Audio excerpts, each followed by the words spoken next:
저는 어린 시절, 특별히 제 생각에는 제가 중학교 2학년 이때부터 좀 저의 삶이 좀 힘들었던 것 같아요. 이 힘들어진 이유는 제가 뭘 잘못해서 힘든 건 아니고 저희 아버지께서 이제 사업을 하셨는데 사업이 아마 초등학교 졸업할 중학교 때 무렵부터 아주 안 좋았던 것 같아요. 그리고 이제 사업이 안 되니까 그걸 막 어떻게 해보려고 막 이렇게 스트럭을 하시면서 건강도 안 좋아졌던 것 같아요. 그래서 제 기억에 제가 중학교 3학년 때 아버지의 건강과 또 아버지 사업을 위해서 기도를 좀 해야 되겠다. 그래서 제가 중학교 2학년 겨울이었는지 아니면 3학년 겨울이었는지 새벽 기도를 나갔던 것 같아요. 그 어린 아이로서는 정말 대단한 거죠. 그때는 그렇게 이렇게 치안이 요즘처럼 좋지 않았습니다. 그래서 동네 건달들도 새벽과 밤에 막 돌아다니고 제가 살았던 동네도 그렇게 치안이 좋은 곳이 아니었기 때문에 약간 위험하기도 했어요. 실제로 몇 달 동안 새벽 기도를 다니면서 한 두 번 정도 으슥한 골목에 끌려가서 맞은 적도 있습니다. 또 겨울이었으니까 몹시 추웠죠. 근데 제가 열심히 기도했습니다. 왜냐하면은 우리가 의지할 분이 하나님밖에 없었기 때문에. 생각해 보세요. 중학교 3학년짜리 아이가 자기 아버지를 위해서 그렇게 열심히 기도를 한 겁니다. 이게 만약에 간증이라면 우리 모두가 이런 걸 기대하잖아요. 뭐 이렇게 기도하면 아버지가 기적적으로 나았다, 뭐 아니면 아버지 사업이 대박이 났다. 근데 결과는 정반대였습니다. 결과는 아버지 사업은 물론 더 좋아지지 않았고 급기야 1년 반쯤 후에 아버님이 돌아가셨어요. 그래서 제가 그 기도를 마치고 나서 저에게 어떤 얻은 교훈이 하나 있습니다. 그게 뭐냐면은 첫째, 하나님은 살아계시다. 하나님은 있다. 왜냐하면 이거 하나님이 계시다는 걸 부인할 수가 없었어요. 저는 어렸을 때부터 하나님이 계시다는 것, 그걸 모두 인정하는 문화 속에서 자랐고, 하나님이 계시지 않다고 부정하는 것은 뭐 굉장히 큰 저주를 받을 것 같아서 이건 부인할 수 없었어요. 근데 확실한 거 하나, 그분은 나를 사랑하지는 않는다. 혹시 그분이 나를 사랑한다고 말할지 모르지만 다른 사람들과 비교해보면 나를 덜 사랑하는 것은 매우 확실하다. 이런 마음이요, 제가 신학대학원 다닐 때까지 계속 가지고 있었어요. 그러니까 제가 얼마나 부정적이었겠습니까? 하나님이 계시긴 한데 저를 좀 덜 사랑한다고 그러고 살았으니까. 근데 오늘 우리가 읽은 성경에 보면 저와 비슷한 생각을 가졌을 것으로 추정되는 사람이 한 분 등장해요. 그 사람은 오늘 나병 환자라 이렇게 말합니다. 이 나병이라는 거, 과거에 문둥병이라고 불렀던 이 질병은요, 지금도 그렇지만 예수님 당시에 이게 불치병이었어요. 고칠 수 없는 병이었어요. 누구든지 이 질병에 들어가는 것은 매우 큰 불행에 들어가는 것입니다. 뿐만 아니라 이것은 사회적인 질병이었어요.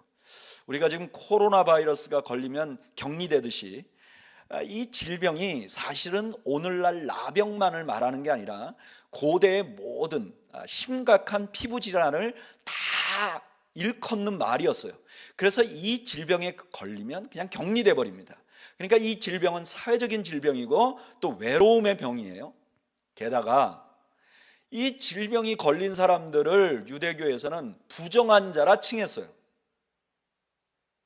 사실 하나님께서 이 율법을 말씀하실 때는 그런 의미가 아니었는데 부정하다 칭하면서 이렇게 격리해서 그 전염병이 더 많은 사람들에게 퍼지지 않도록 하신 하나님의 사랑의 법이었는데, 이 사람들은 네가 격리하라는 거 보니까 네가 그 죄인이구나 이렇게 생각을 했어요. 그래서 너무나 많은 사람들이 나병이 걸린 사람은 하나님께 저주받은 사람이라 생각하는. 근데 이분이 이런 질병에 걸린 거예요. 근데 어느 날 예수라는 분이 나타나가지고 이분이 그 모든 질병을 막 고친다는 소문을 듣게 됐어요. 그래서 그 예수님을 찾아옵니다. 찾아와서 이분이 한 말씀이 마가복음 1장 40절이죠. 우리 한번 마가복음 1장 40절 한번 읽어볼까요? 한 나병 환자가 예수께 와서 꿇어 엎드려 간구하여 이르시되 원하시면 저를 깨끗하게 하실 수 있나이다. 이 말을 가만히 들어보죠. 이 나병 환자는 예수님이 자기를 고치실 수 있는 능력이 있다는 건 믿었어요. 근데 이 사람이 의심하고 있는 건 이분이 나를 고쳐줄 마음이 있을까? 그러니까 이렇게 묻는 거죠. 원하시면, 예수님, 당신이 나 같은 것도 고치길 원하세요? 그런데 예수님께서는 그를 보시고 어떤 반응을 보이셨는가? 마가복음 1장 41절에 말씀하시죠. 뭐라 그러죠? 예수께서 불쌍히 여기셨다, 이렇게 말합니다. 여기 불쌍히 여겼다는 말은 그의 아픔에 공감한다, 이런 뜻입니다. compassion. 그 아픔을 내가 공감한다. 그리고 나서 이렇게 말해요. 내가 원한다. 똑같은 말을 하는 거예요. 그 나병 환자가 원하시면 이라고 말하니까 예수님께서 내가 원한다. 이건 이런 말이에요. 네가 나한테 이렇게 물어봤지, 나를 고치기를 원하십니까? 그런데 나의 대답은 이거야. 물론이야. 너가 너를 사랑해서, 너가 나 환자임에도 불구하고 아직도 너를 사랑하고, 너가 그 나병에서 치료받기를 원하듯이 나도 너를 여전히 사랑해서 나도 너를 고치고 싶어 라고 말씀하시는 것이죠. 바로 이 부분이, 오늘 이 본문의 이 부분이 복음의 아주 중요한 명제를 하나 우리에게 알려줍니다. 그 명제는 무엇인가? 저를 따라 하시죠. 하나님은 여전히 나를 사랑하신다. 아멘. 믿습니까, 여러분? 하나님은 여전히 나를 사랑하세요. 우리가 세상에 종교란 어떤 것이냐? 종교란 신의 사랑을 받기 위해서 애쓰는 거죠. 그래서 어떤 사람은 금욕을 해요. 어떤 사람은 정성을 들여요. 어떤 사람은 헌신을 해요. 신의 사랑을 쟁취하는 것이 종교죠. 그런데 기독교는 그 반대예요. 기독교는 인간이 신을 사랑하기도 전에 그 신이 우리를 사랑한다고 말해요. 우리가 하나님을 사랑합니다라고 표현하기 전에 하나님이 우리를 사랑하는 것을 표현하세요. 그 표현이 십자가죠. 요한일서 4장 10절 제가 한번 읽어드릴게요. 사랑은 여기 있으니 우리가 하나님을 사랑한 것이 아니요, 하나님이 우리를 사랑하사 우리 죄를 속하기 위하여 화목제물로 그 아들을 보내셨습니다. 하나님이 우리에게 그분이 얼마나 우리를 사랑하는지 보여주기 위해서 아들을 보냈다는 거예요. 이 십자가 때문에 우리는 어떤 환경이 있어도 하나님의 사랑을 의심할 수 없는 거죠. 하나님이 이렇게 말씀하시는 거예요. 내가 너를 사랑하는 거 내가 이만큼 표현했어 라고 말하는 거예요. 마치 아브라함이 자기가 하나님을 사랑하는 것을 자기 아들을 드린 것 같이 표현한 것처럼 하나님이 그 아브라함의 심정만큼 우리를 사랑한다는 거예요. 그래서 기독교에서는 우리가 하나님의 사랑을 얻기 위해서 애쓸 필요가 없어요. 그런데 우리는 아직도 이방 종교의 습관이 남아가지고 하나님의 사랑을 받으려고 막 애를 써요. 아주 오래전이긴 하지만 한국에 일천번제라는 말이 유행을 했어요. 이거는 솔로몬이 1000번 제사를 드렸다는 데서 이제 나온 말인데, 사람들이 이렇게 하는 거죠. 1000번이나 예배를 드리면 이제 하나님이 감동을 해서 나한테 뭔가를 해준다. 그래서 이거를 오늘날로 좀 해석을 해가지고 1000번 헌금을 드리는, 그래서 1000번제 헌금이라는 걸 드리는 분들이 많았어요. 매주 1000원씩 내든가 매일 1000원씩 내가지고 1000번을 드리는 거예요. 10,000원을 한꺼번에 내는 게 아니라 조각을 내가지고 낸 다음에 1000번을 하면 하나님이 그 정성에 감동을 해가지고 나를 사랑하지 않을까? 근데 여러분, 이것은 복음을 위장한 세상의 소리죠. 잘 생각해 보세요. 솔로몬이 하나님께 드리는 예배가 하나님을 기쁘시게 한 거는 사실이에요. 그러나 솔로몬이 하나님께 제사했던 거는 하나님께서 자기를 사랑해 달라고 사랑을 취하기 위함이 아니에요. 여러분, 솔로몬의 원래 이름 뭐죠? 여디디야. 이건 뭐예요? 하나님이 너를 사랑한다는 거예요. 생각해 보세요. 솔로몬은 굉장히 불행하게 태어난 사람이에요. 혼외 자식이에요. 다윗의 여러 아들들이 있는데 그 중에 좀 흠이 있는 자식이에요. 그러면 자기가 태어났을 때 난 좀 재수가 없나 보다 이렇게 생각할 수 있잖아요. 근데 하나님께서 그의 이름을 여디디야라 하라고 말했어요. 내가 너를 사랑한다고 말했어요. 내가 부정하게 태어났지만 나를 사랑한다고 솔로몬이 이미 선택을 받은 거예요. 이미 솔로몬이 왕이 됐어요. 솔로몬은 왕이 될 조건을 가지고 있지 않았어요. 그러나 이미 왕이 됐어요. 그는 이미 특권을 가지고 있었던 거예요. 뿐만 아니라 솔로몬의 치세는 아주 창대한 때였어요. 잘 돼가고 있는 때였어요. 그래서 일천번제를 드린 거죠.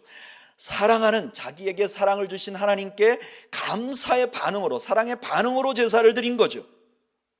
기독교는 세상과 반대로 하나님이 자기를 사랑하고 있다는 것을 믿어야 하는 거예요.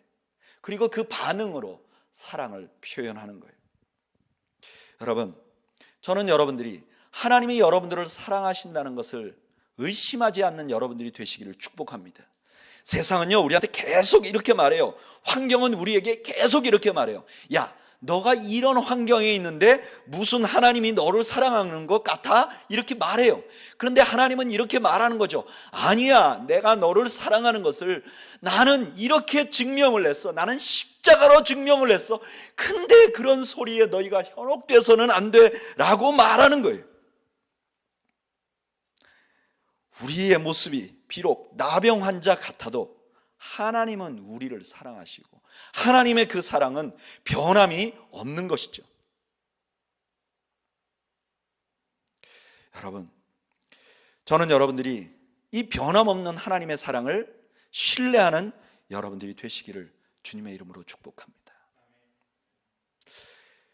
41절을 보면 조금 더 놀라운 일이 있어요. 아까 읽었지만 예수께서 불쌍히 여기사 손을 내밀어 그 다음에 뭐라 그러죠? 그에게 대셨다 이렇게 말해요. 터치했다 그렇게 말해요. 이거는 정말 상상할 수 없는 일이에요. 왜냐하면 나병은요 전염병이라고 그때 믿었어요.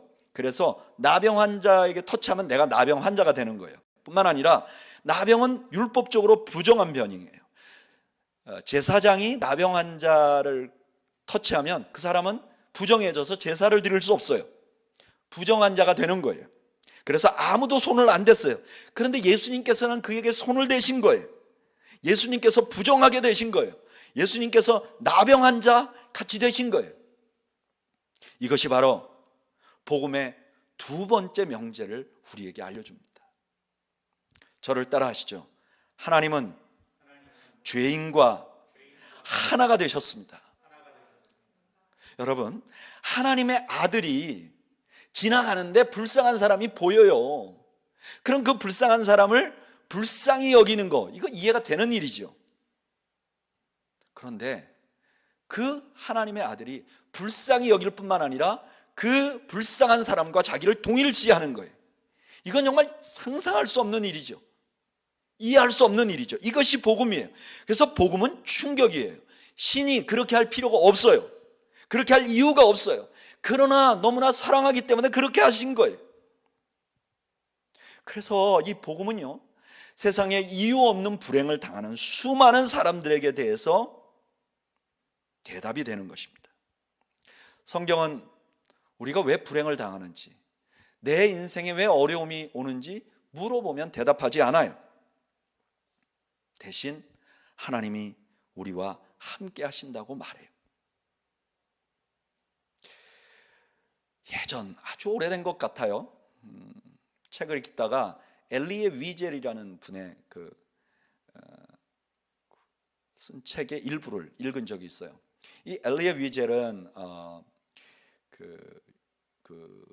2차 대전 때 유대인들을 학살하는 그 감옥에 갇혔다가 생존해서 나오신 분이에요.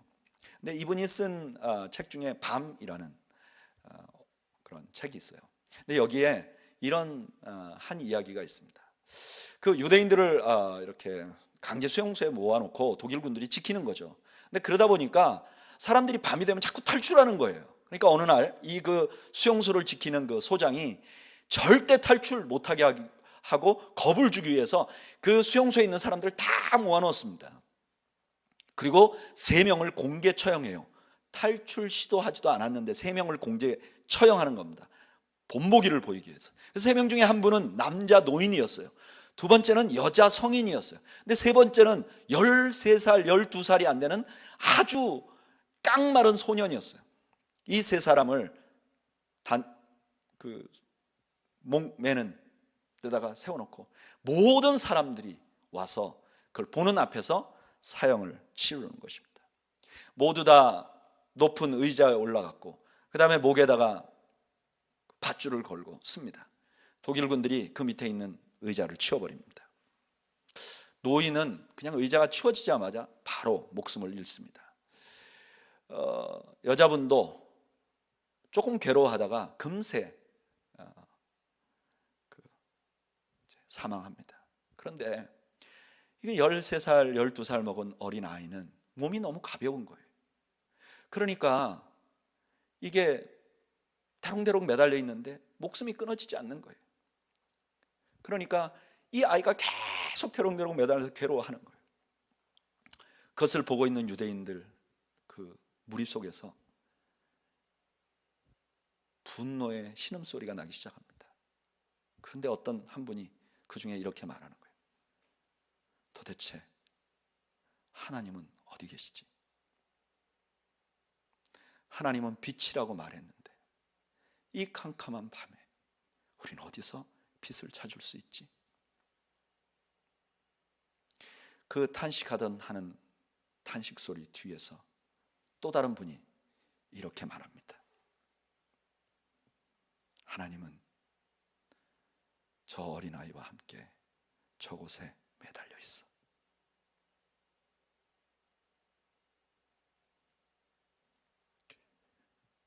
하나님은요, 우리와 함께 하십니다. 내가 나병 환자가 됐던, 내가 가정 경제가 어려워지는 가운데 있는 어린아이가 됐던, 나를 부끄러워하지 아니하시고 나와 함께 하십니다. 저는 어린 시절에 그걸 몰랐던 것 같아요. 만약에 하나님이 어떤 상황에도 같이 한다는 걸 알았으면 제가 교회까지 새벽기도 안 갔을 겁니다. 집에서 기도했죠. 나랑 함께 하니까. 근데 하나님이 좀 더 거룩한 곳에 계실 거라는 생각을 하고 교회까지 간 거죠. 여러분, 우리가 살아가는 이 세상의 소망은 무엇인가? 하나님이 우리와 함께 한다는 것입니다. 내가 어떤 상황에 있든 하나님이 나와 함께 한다는 것입니다. 이것이 오늘 본문에 숨어있는 복음의 두 번째 명제입니다. 오늘 본문을 좀 더 깊이 살펴보면 우리는 복음의 또 하나의 중요한 메시지를 발견하게 됩니다. 그것이 무엇인가? 저를 따라하시죠. 하나님은 죄인을 대신해서 죽으셨습니다. 오늘 본문에 보면 예수님께서 그 나병 환자를 치유하시잖아요. 그리고 이렇게 말해요. 가서 제사장에게 보여주라. 왜 그랬을까요? 어떤 분들은 이제 예수님께서 유대교의 그 전통을 좀 존중하기 위해서 그랬다고 생각을 합니다. 근데 저는 좀 생각이 달라요. 왜냐하면 예수님께서 나병 환자를 제사장에게 가게 한 것은 이 사건을 보는 사람들에게 레위기 14장을 기억나게 하려고 그렇게 했다고 믿습니다. 왜냐하면 레위기 14장에는 나병에서 치유받은 사람이 어떻게 할 것인가를 기록해 놓았어요. 누군가가 나병이 다 나았다. 그러면 제사장 앞에 가서 이렇게 하라. 라고 기록된 거예요. 그 중에 제사장이 다 나았다고 선언하면 어떻게 해야 되는가? 레위기 14장 4절에서 7절 제가 한번 읽어볼게요. 제사장은 그 정결함을 받은 자를 위하여 명령하여 살아있는 정결한 새 2마리와 백향목과 홍색 실과 우슬초를 가져오게 하고, 가져오게 하는 거죠. 그 다음에 제사장은 또 명령하여 그 새 하나는 흐르는 물 위 질그릇 안에서 잡게 하고, 한 마리는 죽이는 거예요. 그리고 다른 새는 산채로 가져다가 백향목과 홍색 실과 우슬초와 함께 가져다가 흐르는 물 위에서 잡은 새의 피를 찍어요, 그 새에게.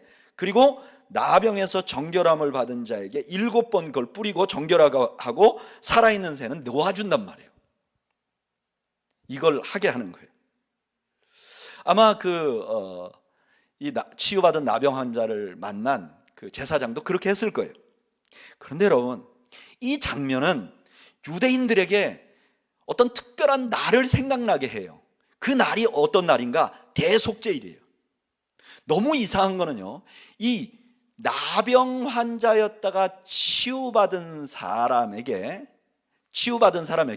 제사장이 하는 그 행동이 대속죄일에 제사장이 하는 행동과 매우 유사해요. 대속죄일에는 어떻게 하는가?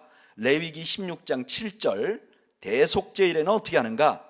2 염소를 가져다가 회막문 여호와 앞에 두고 2 염소를 위하여 제비 뽑되 한 제비는 여호와를 위하고 한 제비는 아사셀을 위하여 할지며, 아론은 여호와를 위하여 제비 뽑은 염소를 속죄제로 드리고 아사셀을 위하여 제비 뽑은 염소는 산채로 여호와 앞에 두었다가 그것으로 속죄하고 아사셀을 위하여 광야로 내보낼지니라.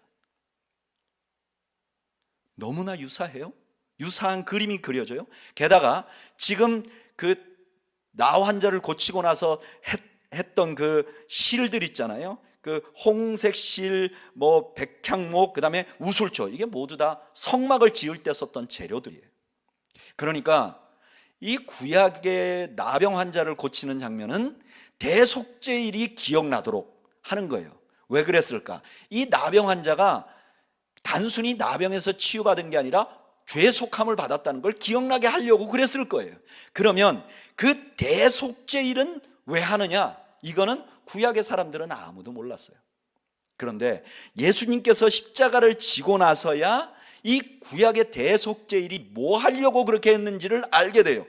구약의 대속죄일은 뭘 보여주려고 그렇게 했는가? 히브리서 9장 11절이 설명을 해줘요. 우리 한번 읽어볼까요? 히브리서 9장 11절. 그리스도께서는 장래 좋은 일에 대제사장으로 오사 손으로 짓지 아니한 것, 곧 이 창조에 속하지 아니한 더 크고 온전한 장막으로 말미암아 염소와 송아지의 피로 하지 아니하고 오직 자기의 피로 영원한 속죄를 이루사 단번에 성소에 들어가셨느니라. 그림이 그려지세요? 예수님께서는 제사장에게로 가라고 했고, 그것은 레위기 14장이 기억나게 했고, 레위기 14장은 대속죄일이 기억나게 하고, 대속죄일은 예수 그리스도의 십자가 사건을 기억나게 하고, 예수 그리스도의 십자가 사건이 지금 이 나병 환자를 고치는 장면에 예수님께서 그의 제자들에게 보여주고 싶은 그림이었다는 거예요. 다시 말하면 예수님께서 나병 환자를 이 제사장에게 보낸 것은 예수님께서 이 나병 환자를 치유하기 위해서 무엇을 하실 것임을 보여주기 위해서 그렇게 하셨다는 거예요. 다시 말하면 예수님께서는 하나님의 아들이시고 나병 환자를 사랑하시고 그와 하나가 됐지만, 그리고 그를 치료하셨는데 그 치료하시기 위해서 그냥 그의 능력으로, 남는 능력으로 하신 것이 아니라 그가 십자가에 죽으시고 피 흘리심으로 그를 고치실 것을 보여주신 것이죠. 이것이 바로 복음의 세 번째, 복음의 핵심 명제인 것이죠. 하나님이 우리를 사랑하세요. 어떤 환경에도 사랑하세요. 그리고 우리와 하나가 되세요. 그런데 하나가 되는 것으로 끝나는 것이 아니라 우리를 위하여 십자가를 지셨다는 것, 피 흘리셨다는 것이 복음의 세 번째 명제인 것이죠. 저는 여러분들이 이 사실을 믿는 여러분들이 되시기를 바랍니다. 우리가 누리는 모든 치유와 우리가 누리는 모든 은혜는 예수 그리스도의 피에 근거한 것이에요. 우리 주님이 죽으심으로 우리에게 주어진 것이에요. 예수님의 피는 우리를 구원하셨어요. 그러나 구원하신 것뿐만 아니라 예수님의 피는 우리가 누리고 있는 모든 것을 의미 있도록 해주시는 거예요. 우리는 그냥 예수님의 피로 이제 예수 믿고 천국 가는 것, 죽으면 천국 가는 게 아니라 예수님의 피로 이 땅에 사는 동안 내가 누리는 모든 것이 의미 있게 되는 것이죠. 반대로 그리스도인은 어떤 사람이냐? 내가 누리는 모든 것이 그리스도의 피로 은혜로 주어졌다는 것을 믿는 사람들이에요. 저는 여러분들에게 주어진 모든 것이, 구원뿐만 아니라 모든 것이 예수 그리스도의 보혈로 주어졌다는 사실을 확신하는 여러분들이 되시기를 주님의 이름으로 축복합니다. 그래서 이 복음의 명제를 알게 되면 감사가 나와요. 여러분 생각해 보세요. 이게 사실이라면 감사가 안 나올 수가 없죠.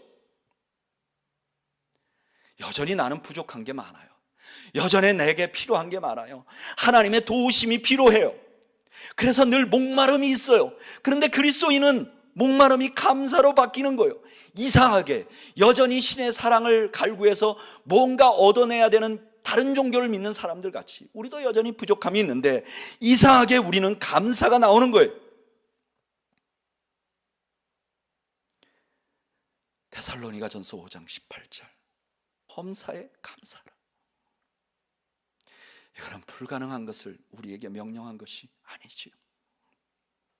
이것은 하나님께서 나를 여전히 사랑하시고 나와 하나가 되시고 나를 위하여 죽으셔서 내 삶이 의미 있게 되었다는 사실을 아는 모든 사람들이 필연적으로 해야 할 반응인 것이죠.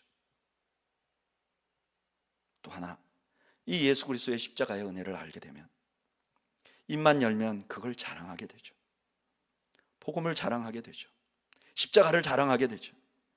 갈라디아서 6장 14절에 이 복음을 알게 된 사도 바울이 이렇게 말하죠. 그러나 내게는 우리 주 예수 그리스도의 십자가 외에는 결코 자랑할 것이 없으니, 십자가 외에는 자랑할 것이 없다는 거예요.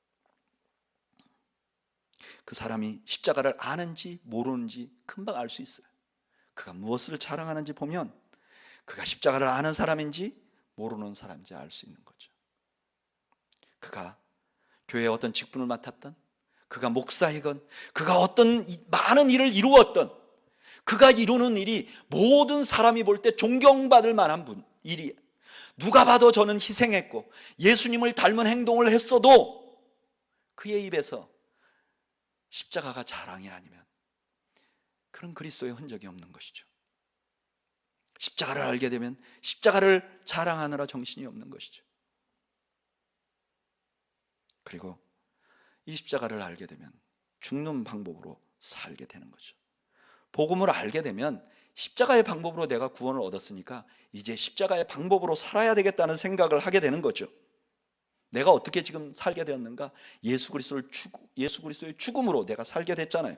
그래서 복음을 알게 되면 이게 굉장히 효과적인 방법이라는 걸 알게 되는 거예요.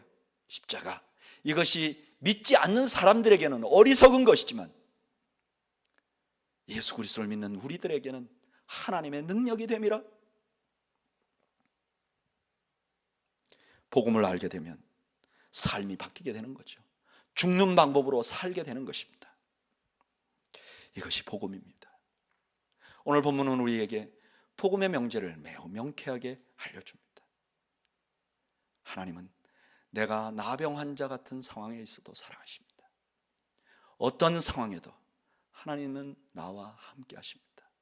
그리고 나를 위해 피 흘리십니다. 저는 그레이스밸리 성도들이 이 명제에 아멘하는 성도들이 되시기를 바랍니다.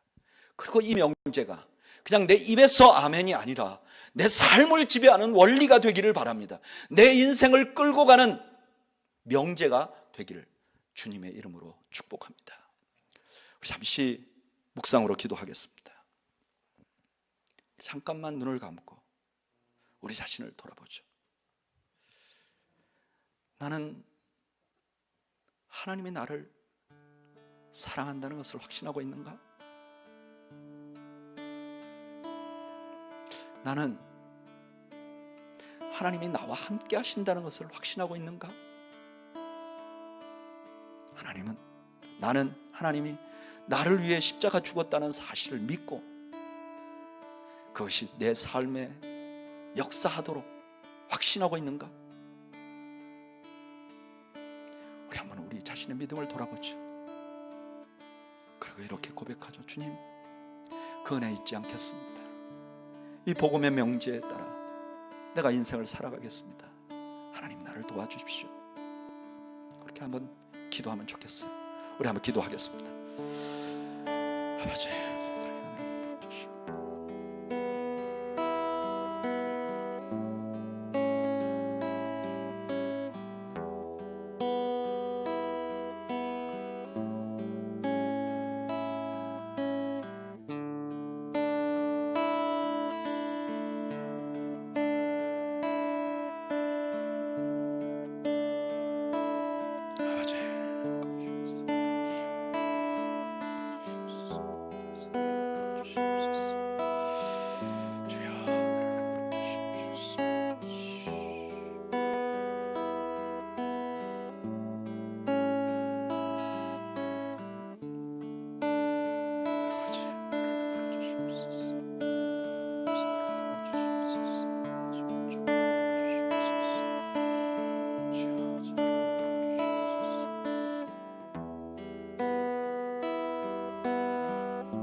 더 기도하기를 원합니다.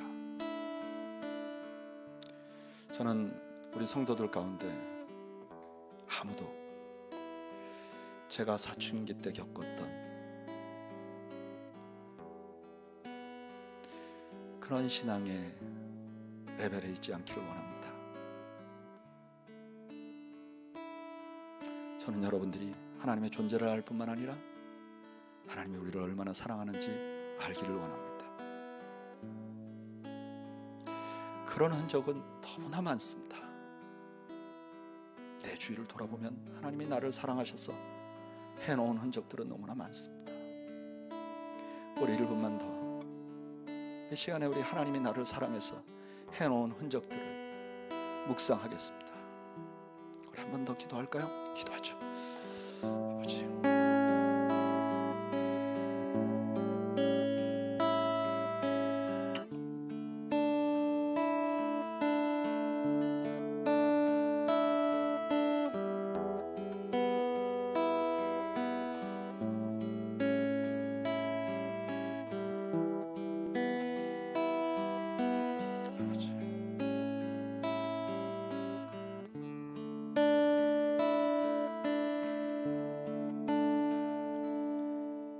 이제는 우리 주님 예수 그리스도의 은혜와 하나님 우리 아버지 그 크신 사랑과 성령님의 함께 하심이 오늘 주 앞에서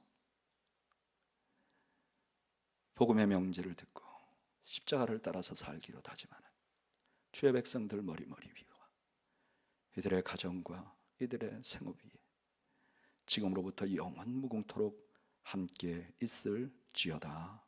아멘.